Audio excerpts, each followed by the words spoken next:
I'm Lauren Green, and you're in the Strategy Room. There are growing calls from conservative lawmakers nationwide for a constitutional convention to consider a balanced budget amendment. Fed up with Washington gridlock and a growing deficit, conservatives hope this idea could rein in government spending. Here with their take are political strategists Chuck Rocha and Katrina Pierson. Welcome to you both. Good to be here.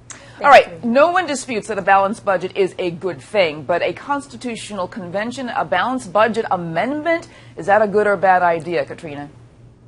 Well, I'm a little bit excited about it, considering how we've gone so long with such, keystone cops out in D.C., and no one has the political courage to do what's necessary to balance the budget. So what we have here are the states. The states are stepping up, saying we're going to use what we know as recourse to get this under control. And so I think it's a really exciting time for the country. I think it's an opportunity to take advantage of the system we have in place to address these issues. All right, Chuck, and it's a big issue. I mean, it's a big thing to do. Is it good or a bad idea?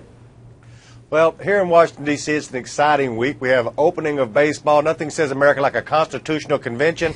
Baseball and apple pie, I guess. Look, what's happened in these state legislatures is you've had the right take over control of a majority of districts. The Democrats have lost 936 seats over the last 8 years in our state legislatures, mainly through gerrymandering. But I give them due credit because when the Democrats were in charge, we gerrymandered. So when you have the very right of the right controlling the party apparatus, you start seeing these type of things bubble to the top. Now, I think there's a general frustration with voters overall, but I'm not sure this constitutional convention to balance a budget on the back of working people is the way to accomplish it. All right, now the supporters say the government spending is way out of control. So is a constitutional convention really the only solution? Or is there another path to having government spending under control, Katrina?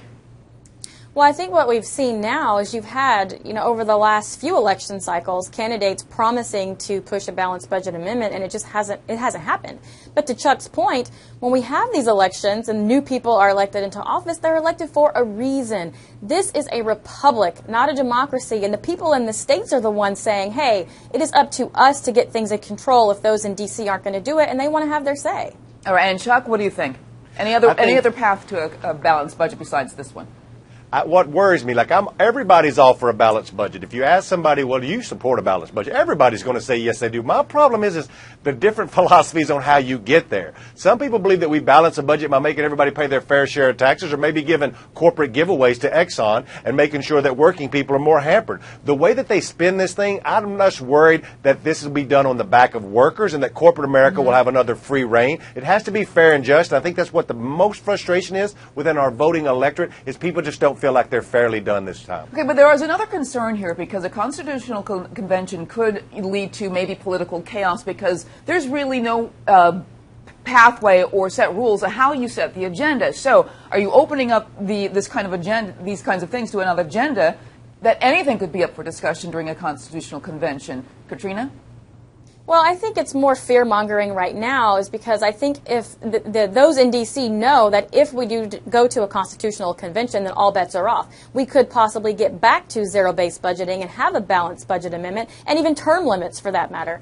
But what we should be doing now on the state level is talking about specifically the balanced budget amendment, and perhaps making the rule include just that one issue. But nobody wants to even talk about that for fear of what might happen next, because if we can get a balanced budget through a convention of the states, well, then you can better believe term limits is next. Okay, and Chuck, I'm going to give you the last word on this one. I think that anytime you can get 3/4 of anything in America to agree on one thing, politicians should pay attention. I think that there's a growing frustration out there, and I think at the end of the day, I don't think this will happen, because you'll see people in power be worried about the American people actually having a big say. All right, I want to thank you so much, Chuck and Katrina, for being here. If you want to get more information about this topic, you want to check out foxnews.com. I'm Lauren Green, and thanks for watching.